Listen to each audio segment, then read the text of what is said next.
Israel और Hezbollah अब जंग के मैदान में आमने सामने हैं। वहीं दूसरी तरफ आईडीएफ लेबनान पर जमीनी हमला करने की तैयारी में लगी है। हालांकि हिजबुल्लाह प्रमुख हसन नसरल्लाह ऐलान कर चुके हैं कि वो वर्षों से इजरायली सेना का लेबनान की धरती पर इंतजार कर रहे हैं। लेकिन इस सब के बीच यमन के हूती की इस युद्ध में सीधे एंट्री हुई है। हूती का कहना है कि अगर जरूरत पड़ी तो वो अपने हजारों लड़ाके इजराइल के खिलाफ लड़ने के लिए लेबनान भेजेगा।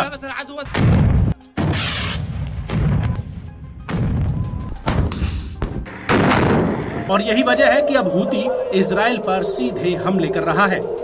दरअसल हूती ने इजराइल के तेल अवीव शहर पर एक बैलिस्टिक मिसाइल दागी, जिसकी वजह से आसपास के इलाके में हवाई हमले के सायरन बजने लगे और पूरे इलाके में भगदड़ जैसे हालात बन गए।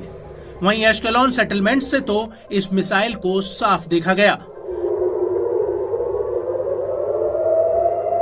हालांकि इजरायली सेना का कहना है कि उसने यमन की तरफ से फायर की गई एक मिसाइल को इंटरसेप्ट किया है।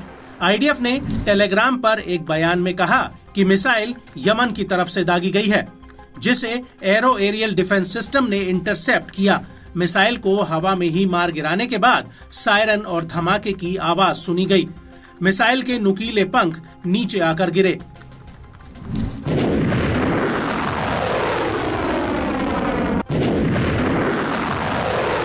वहीं इस हमले को लेकर इजरायली मीडिया का कहना है कि करीब 20 लाख सेटलर्स मिसाइल के डर की वजह से शेल्टर्स की तरफ भागे।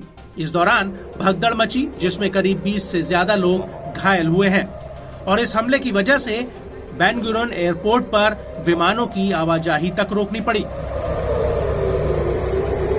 वहीं दूसरी तरफ लेबनानी न्यूज एजेंसी अल मयादीन ने कहा कि हूती ने यह हमला एक से ज्यादा टारगेट्स पर किया था और इजराइल को ये समझना चाहिए कि अब तेल अवीव यानी याफा सुरक्षित नहीं है।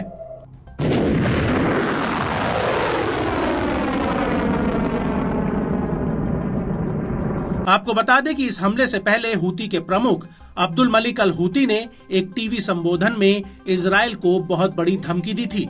उन्होंने कहा था कि इजराइल के खिलाफ हूती लेबनान और हिजबुल्लाह का समर्थन करने से हिचकिचाएगा नहीं।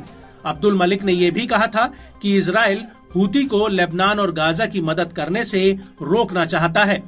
हालांकि वो लगातार यमन में हमले कर रहा है, लेकिन इसमें कोई शक नहीं है कि आईडीएफ ने हिजबुल्लाह पर हमले और ज्यादा तेज कर दिए हैं।